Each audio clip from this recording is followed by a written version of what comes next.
একবার ওয়েস্টকে ভয় পায়, একবার ভারতকে ভয় পায়। এইভাবে তো দেশ চলতে পারে না বা সিদ্ধান্ত দিতে পারে না। আমরা চোখে দেখতে কি হচ্ছে কি হচ্ছে না। আমার যে কোনো ভাই জঙ্গি হয়, জঙ্গি হবে, ওয়েস্ট বলে দেবে তার জন্য আমরা জঙ্গি হব, এটা হইতে পারে না। ওয়েস্টের জন্য বিচার করা যাচ্ছে না, জামিন দেওয়া যাচ্ছে না, এগুলি বলা যাবে না। আমরা তো নিজেরা কাজ করে খাই, ওয়েস্টকে কেন ভয় পাবো? আমরা কেন ভারতকে ভয় করব? ভারতকে রাগ করবে বিধায় কথা বলবো না।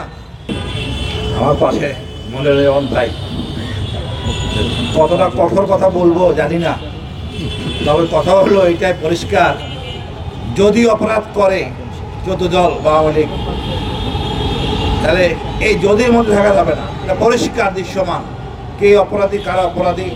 এই দল ব্যক্তি এদের বিচার আওতায় আনতে হবে। আমরা জানি আয়নাঘর, আমরা জানি গুম খুন কারা করছে তাও জানি। এখন আমাদের বলার অবকাশ নাই। আদালত যদি বলে, আদালতের ঘাড়ে দোষ চাপাইয়া অন্যের ঘাড়ে অস্ত্র চাপা রেখে এই গুলি করা বা সুরসুরি দিয়ে গুলি করা, এই ধরনের জিনিস কেন না। আমরা স্বচ্ছ হই, পরিষ্কারভাবে বলি আমরা কি চাই, কি চাবো, কেমন দেশ দেখতে চাই। আমরা জনগণের প্রত্যাশা, জনগণ যাকে স্বীকৃতি দেবে তাকে আমরা দেখতে চাই। তবে আমরা জাতীয় পার্টি কাউকে দেখতে চাই না। 14 দলে যারা অংশীদার ছিলেন, যারা এই হাসিনা সরকারের স্বীকৃতি দিয়েছেন এবং এই তাদের রাজনৈতিক দর্শনটাকে মেনে নিয়েছেন, আমরা তাদের কাউকে দেখতে চাই না।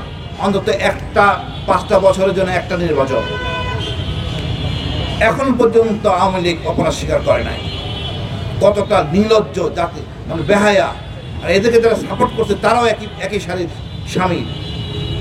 আমি মনে করি আজকে যে বিষয়টা নিয়ে আমরা কথা বলতে 14 দল নিষিদ্ধ, এর সাথে আরও যুক্ত করতে হবে আমাদের সরকার, যারা এই তাজা রক্তের বিনিময়ে সরকার, এই সরকার মাত্র 30% টাকায় জমির মালিক হয়ে নতুন বাংলাদেশের গড়ে তোলার স্বপ্ন দেখা বাংলা বসতি। একবার ওয়েস্টকে ভয় পায়, একবার ভারতকে ভয় পায়। এইভাবে তো দেশ চলতে পারে না বা সিদ্ধান্ত দিতে পারে না। আমরা চোখে দেখতে কি হচ্ছে কি হচ্ছে না। আমার যে কোনো ভাই জঙ্গি হয়, জঙ্গি হবে, ওয়েস্ট বলে দেবে তার জন্য আমরা জঙ্গি হব, এটা হইতে পারে না। ওয়েস্টের জন্য বিচার করা যাচ্ছে না, জামিন দেওয়া যাচ্ছে না, এগুলি বলা যাবে না। আমরা তো নিজেরা কাজ করে খাই, ওয়েস্টকে কেন ভয় পাবো? আমরা কেন ভারতকে ভয় করব? ভারতকে রাগ করবে বিধায় কথা বলবো না। আমি তো আমার নেতা মির্জা ফখরুল ভাইয়ের এইসব কথাবার্তা শুনে আমি কষ্ট পাই। এই ছাত্ররা এত বিপ্লব করলে, এত লোক মারা গেল, আপনি এমন সোজায় বলতে পারেন না? কোমর সোজায় দাঁড়ায় কথা বলতে পারেন না? ভারত আমাদের একমাত্র শত্রু। আমি আরও লজ্জিত, আমাদের সেনাবাহিনী অনেক জেনারেল কেউ সামনে এসে বলেন না ভারত আমাদের শত্রু। আমি জানি না উনি আর কত বছর বাঁচবেন। আর এত ভয় পাওয়ার কি আছে? আমরা ভুলে যাই আমরা মূলত এক জাতির এক দেশ, পৃথিবীতে একটাই দেশ যার 99% বাঙালি। বিশাল এক শক্তি। আমার সার্বভৌমত্ব রক্ষণ হওয়ার কোনো স্কোপ নাই। যদি স্কোপই থাকতো, শেখ হাসিনাকে ভারত বিমান পাঠিয়ে নিয়ে যেতে পারতো। এই হ্যাডম ভারতের নাই। আমি সবার সামনে বলতেছি, ভারতে এই হ্যাডম নাই। আমরা অনেক শক্তিশালী জাতি। আমরা ঘুমায় আছি কারণ আমাদের বুদ্ধিজীবীরা আমাদেরকে জুজুর ভয় দেখাইছে। এখান থেকে বেরিয়ে আসতে হবে। আমরা ন্যায়ের পক্ষে থাকবো, জনগণের পক্ষে থাকবো, সুশাসনের পক্ষে থাকবো এবং দেশকে আমরা সম্মান করব, দেশের জনগণকে সম্মান করব, ধনী ও দরিদ্রের দূরত্বটা কমায় আনবো। আর বর্তমান প্রেক্ষাপটে আমি মনে করি সরকার কোনো রকম তাল বাহানা না করে 14 দলকে নিষিদ্ধ করেন।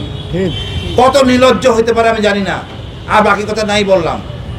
বাট আমি মনে করি এই 14 দলের যারা আছেন, জাতীয় পার্টি মানে আমি বুঝে উঠতে পারি না। আবার সেনাবাহিনীর পক্ষ থেকে নুরুকে মারা হচ্ছে, সব কলঙ্কিত অধ্যায়। আমরা সেনাবাহিনী ভয় পেতে চাই না, আমরা ডিজি ভাইয়ের ভয় পাবো না। স্বাধীনভাবে চলবো, দেশের জন্য লড়বো। আচ্ছা, সবাইকে ধন্যবাদ যে আমরা এখানে একত্রিত পাচ্ছি।